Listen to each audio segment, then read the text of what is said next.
Hey, today we're going to talk about inner child work, inner child healing, getting in touch with your inner child. We're going to be talking about this. We're going to dive into what it is, what it's not, how to know that you can benefit from this type of work. We're going to answer the question of, is it scary? Is this something that I even want to do? As well as the beautiful benefits that can come out of doing this type of work.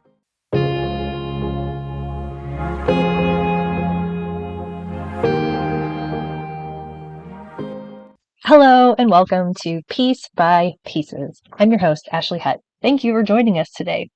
Today's episode is a little bit different because this was a video that I did, a live training that I did on Facebook back in January of 2023, all around an introduction to inner child work, inner child healing, getting in touch with your inner child. And it's such good stuff. I wanted to get this out here on the podcast as well. And since this was recorded live, there are some live interactions, some reading of comments and such. It's also been edited to remove names of people and things like that, personal information. And there's so much good information here, so stick around. Let's get into it. Hello. Hello. Welcome. Welcome to Inner Child Wisdom Healing, something that I'm really passionate about, and that I would love to spread more awareness of the impactful power of this type of work.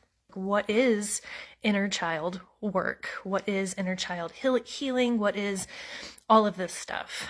So first, this is kind of information and knowledge and wisdom that I have learned in more structured formats from certifications and courses and things like that. It's also information that I have gained kind of organically through my own healing journey and doing different tools and listening to my intuition and like following different paths that are shown to me, and then combining that because I'm also a professional engineer. I don't do engineering work anymore, but that's basically like a professional problem solver and like data collector and dot connector and all that kind of stuff. So it's very analytical, of course. So I'm able to like take all of this information and really mold it together into something that I feel is uniquely me. Maybe I have a unique take on this, and maybe it's a similar take as many other people, with the whole like collective consciousness type of thing where we all kind of move in the same direction. But so I'm curious, where are you with inner child work? Is it something that you've done some of? Have you done a lot of it? What kind of inner child work have you done? Is it something that you've just like heard of and like wanted to know more? Or is it something that you just heard of, but you're like, what is that? I'm curious. I want to know more. Or, where are you with this whole topic? So like I said earlier, this was recorded live, so I was getting live interaction from people watching it on Facebook. However, I am still curious of your answers right now to these questions. And throughout this entire podcast, your feedback, your feelings around this, anything that you would like to add, reach out to me on Instagram at slowdownsunshine. Send me a message. I am always open to connecting with my listeners. So go and find me there. Now let's get going again. There are so many different paths. There are so many different tools and practices and ways of accessing this type of work. I don't know another word to use. And so many different ways that it can benefit us because, we're all individual creatures, incredibly unique in our own usness, right? And there's 7.5 billion people alive right now, and countless that have been alive in the past, of course. And each one of us is like this totally unique universe of ourselves. So anyway, without getting too weird down that, I actually mostly regression work on my childhood. Cool. Trying to change my story behind it. Yes, excellent. Most of the wounds, I'm guessing, wounds are from your childhood. And I'll get into that too, and that's totally normal. And amazing that you are now aware of it because, yes, wounds are, it's because we all have them.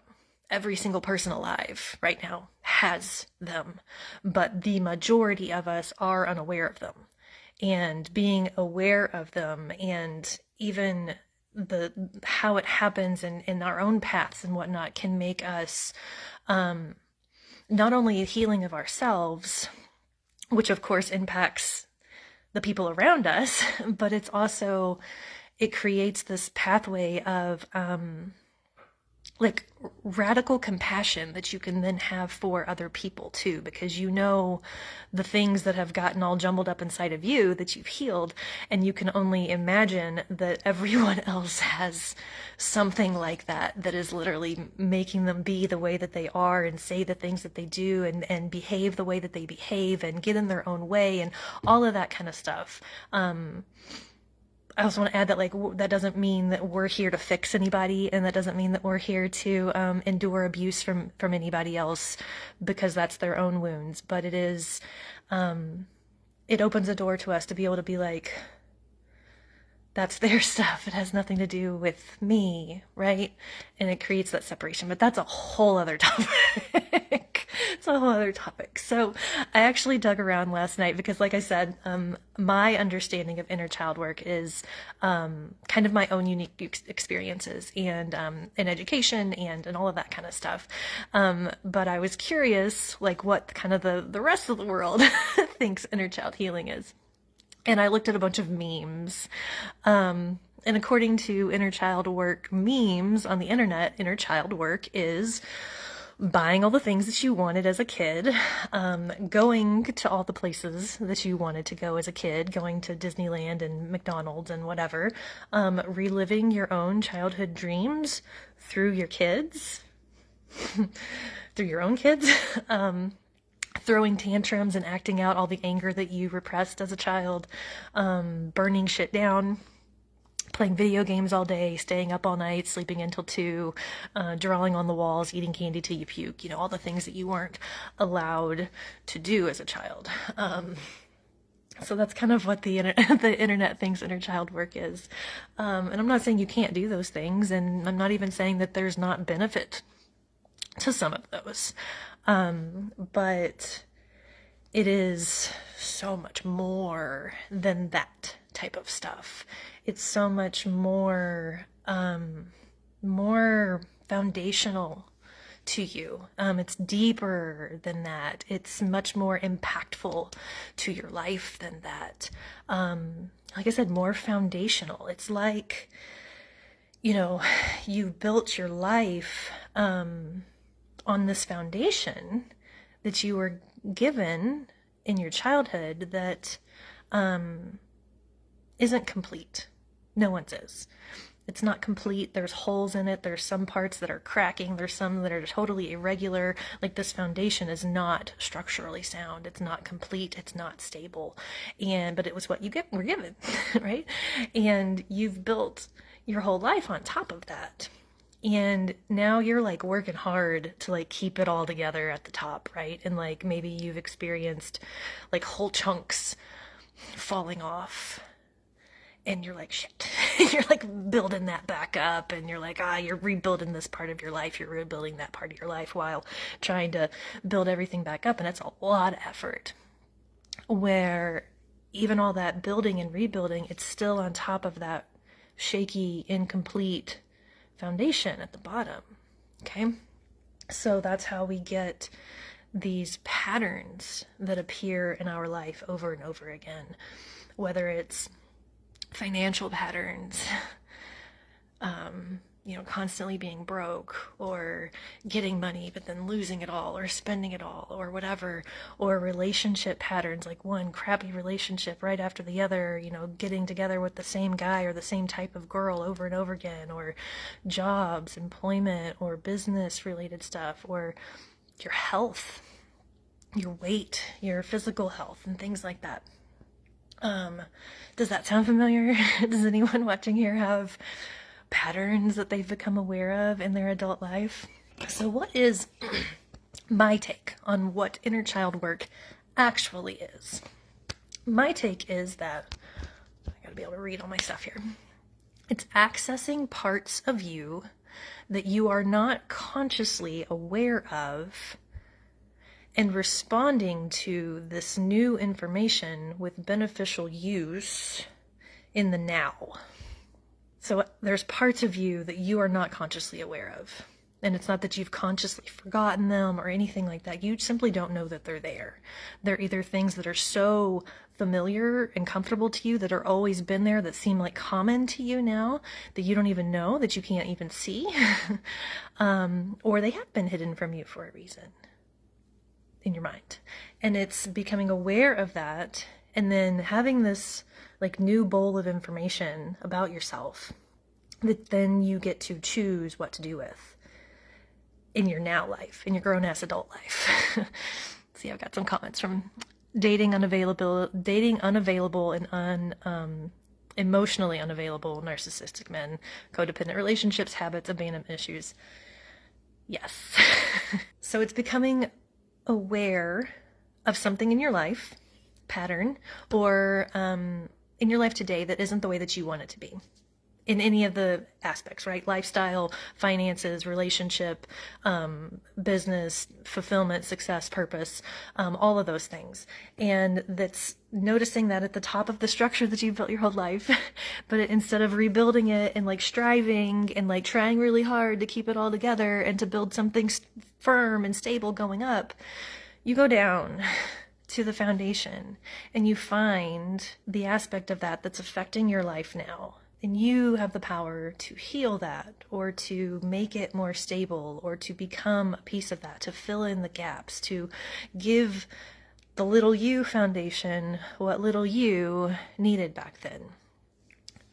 And that can be incredibly variable and completely unique to you. So you find the wisdom to expand the understanding of yourself, of your thoughts, of your patterns, of your behaviors, of your tendencies, of your patterns. Did I already say patterns? I think I already said patterns. And the reality that you've so far created, right? And to go back, create that solid foundation, and then you can build up with more ease and intentionality. So that's my take on what inner child work is. And there's many different ways to go about this, like I said before. But how do you know that you need this? Or that this would be a beneficial use of your time or something beneficial for you to do with your life? Well, let's look at you and your life right now. Do you battle guilt, abandonment issues, codependencies, detachment, extreme independence? Do you battle with guilt? Do you feel the feelings of guilt, whether it's mom guilt or son guilt or partner guilt or daughter guilt, dad guilt, parent guilt, professional guilt, even like guilt to people that you don't know, like in the grocery store, like feeling like oh, I'm in their way, or oh, I need to get out, like that type of stuff, like not taking up space, being fearful of that. Are you really hard on yourself? Like, are you your worst critic? Can you never live up to your own expectations? Are you constantly disappointing yourself and feel the disappointment of others? Do you struggle with procrastination or perfectionism? Or do you feel stuck? Or have you ever felt stuck, paralyzed, like in your life or your relationships or your professional life, your own business? Do you struggle to make decisions? Do you like make your pros and cons list and like research everything so that you ensure that you're making the right decision? Are you worried that you're not making the right decision? Are you pretty certain that you're just going to screw it all up? Are you you feel like that you're not doing it right? Do you seek the advice from others about everything? What do you think I should do? Are you constantly asking that? Or even periodically, do you fear that people are going to leave you, judge you, reject you if you aren't who you perceive that they need and think that you should be, or do the things that you think that they think you need to do or be, or aren't performing in a certain aspect? that others will judge you, reject you, leave you, and you'll be all alone, and it'll be all your fault. Are any of these things resonating with anybody? Do you feel like you should have known? I should have known. I'm such an idiot. I messed it all up. God, I suck. And what's your inner dialogue? How do you talk to yourself? On good days and bad days. Do you struggle with feelings of shame? Do you hide parts of yourself? Are there parts of yourself or your past or whatever that like you don't share with people? You don't want anyone knowing that stuff. Do you struggle with that? If you're in a room alone, this is a really interesting thing to like take with you today. Is if you're in a room alone, like doing you things, whatever, and someone else walks in, do you respond? Do you like sit up straight? Do you smile? Do you change your face? Do you shift your windows around or take down that video or press stop or turn the volume down or anything like that? Grief. What is it that you're grieving? Where do you hold resentment? Do you have any regrets? What are your regrets around? Do you overeat, undereat? Do you have yo-yo dieting issues? Do you self-sabotage? How do you self-sabotage your health, your finances, your business, your relationship? How are these patterns in your life? Do you feel unseen, unheard, and misunderstood? Do you feel all alone? If any of these, and even way more of these, because there's way more of the ways that this stuff manifests in our life, then you could benefit from inner child work. Because we all have these things. We all have these things at some level. You're not alone. You're not alone. I don't believe that any one of us has ever, like meaning every human being that has ever walked this earth, I don't believe that any of us graduated out of childhood with the solid, complete, unshakable foundation of everything that we needed to know emotionally, physically, mentally, intellectually, financially, any of the areas of life, that none of us came out of childhood with literally a solid foundation in every aspect of our life. I just don't believe it's ever existed. So, you're not alone. We all have this in our own unique way. So if you struggle with any of that, you're more powerful than you know. You, right now, are more powerful than you know. And you can transform and improve these different aspects of your life. And some of these tendencies, some of that stuff that I just listed, the guilt and the shame and the indecisiveness and the repeated detrimental patterns in your life, some of that stuff with this type of work, some of that stuff will disappear. And it won't even be a part of your life anymore. And some of that stuff will fade.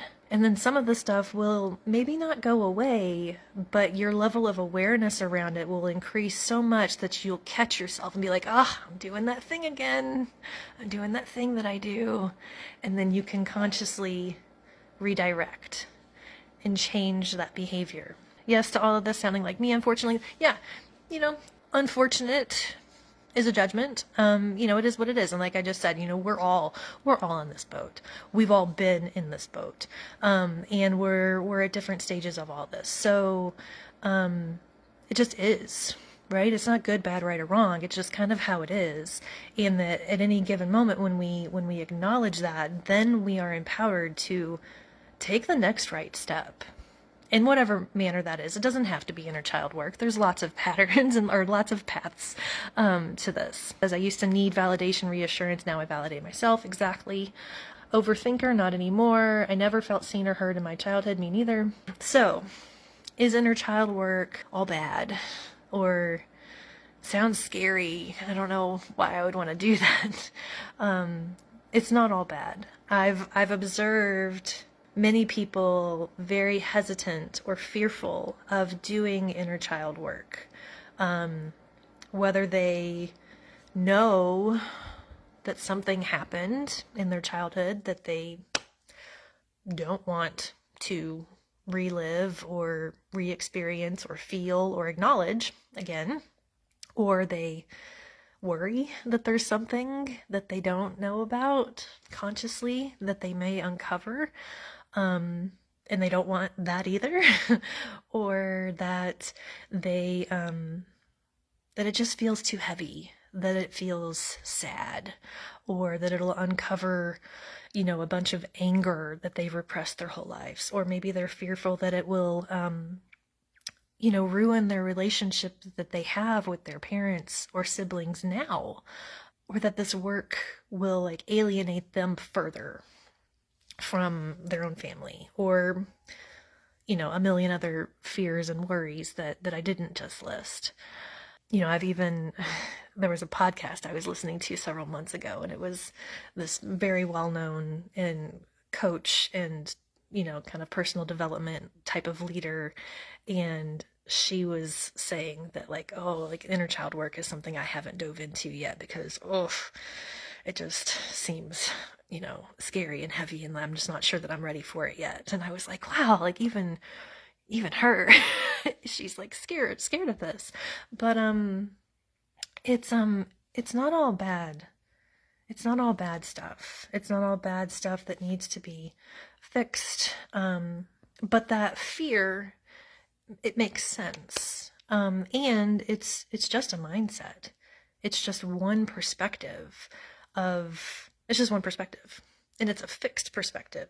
Because what if doing this inner child work brings you in the now, grown-ass adult you, what if it brings you more love than you ever knew was possible, or more peace, joy, or connection, compassion, fulfillment, success, purpose? What if diving into this type of work completes you? I don't really like that because we're all complete, but like, what if it forms this more whole feeling in you? What if doing this inner child work actually improves the relationships with your parents and your siblings and your family? It may not. But what if it does? What if you doing this inner child work not only breaks the chains of generational trauma for your kids, but what if it like retroactively breaks generational trauma? Meaning like your healing activates your parents' healing and your siblings' healing. What if this is the most beneficial work that you could do? So no, it's not all bad things that need to be fixed. It's also things that you knew as a child. It's also things that you knew as a kid that you may have forgotten in your adult life.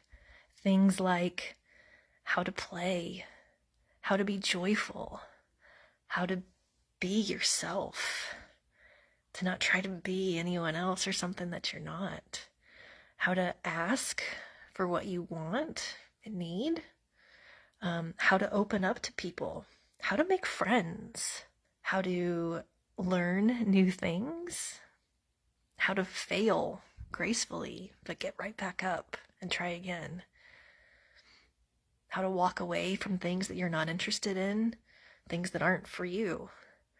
Maybe it's being reminded of those things too, things that are foundational as well to our whole being, but that aren't necessarily valued as adult aspects in today's culture. What if it's being reminded of those things from our inner child? Being reminded of your courage, being reminded of your ability to make decisions, being reminded of your compassion and your kindness. Because it's those things too. And even the bad things, even the bad things that could be in your past, more often than not, way more often than not, they're not occasions of violence or sexual abuse or divorce and deaths. They're more often than not, they are not those kind of big things that are really scary, that a lot of us don't want to go back and look at or even risk finding. They're not those big bad things. It's the everyday things. It's the small things. It's the common things.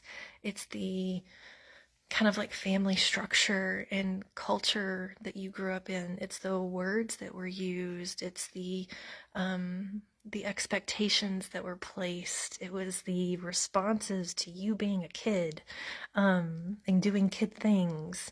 It's those things where we weren't.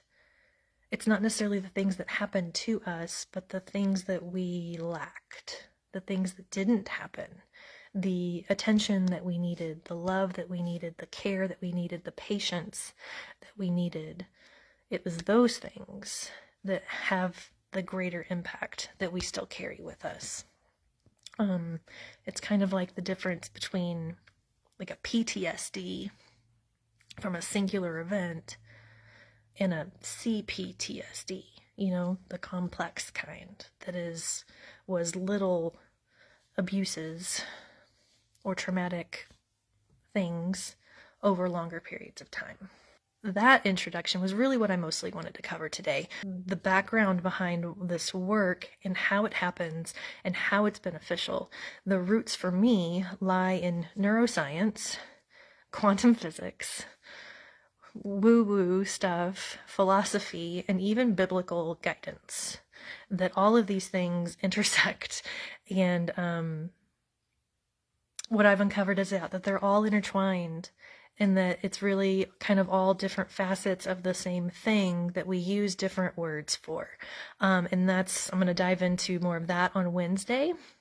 The neuroscience, the quantum physics, philosophy, and even biblical stuff. I have more of that here, but I don't want to get into it. And then I'm going to share some real life, my own personal stories and some other examples from my work of just like the different ways that this can be in your life, and what it means. Like I said, this is so unique and individual experience doing this type of work, but hearing the different examples can start to get the wheels turning for you and what you can do. And then on Friday, I'm going to present lots of different concepts and ideas and ways to dive into this type of work, from very small time commitment type of things to more bigger, like deep dive type of stuff, so that you can start putting some of this stuff into practice for yourself, and the different lots of different tools that are out there. And yeah, and that's kind of it. Thank you so much for joining us today and listening or watching to this episode 14 of Piece by Pieces. Now, I have so much more information and guidance and exercises and stories and all of the stuff to add to this inner child work conversation. It's my jam, babe. So I'm actually preparing a course right now that'll be a self-study course of multiple different modules going into different aspects of how this work works. How does it work? Where does it come from? And uncovering these pieces of it. It will be informational, educational, and it will also have exercises of leading you through this work. Exercises and journaling activities and interactive things to do, for you to actually do, to really start to dig in and heal these parts of yourself and regain your confidence and clarity and purpose and life and all of those good gushy things. So keep listening to the podcast and go find me on Instagram at Slowdown Sunshine to keep up to date with how that's coming along, and so that you'll be notified when the course is ready for you to dive into. And thank you so much for listening and watching today. I love you. Have a great one.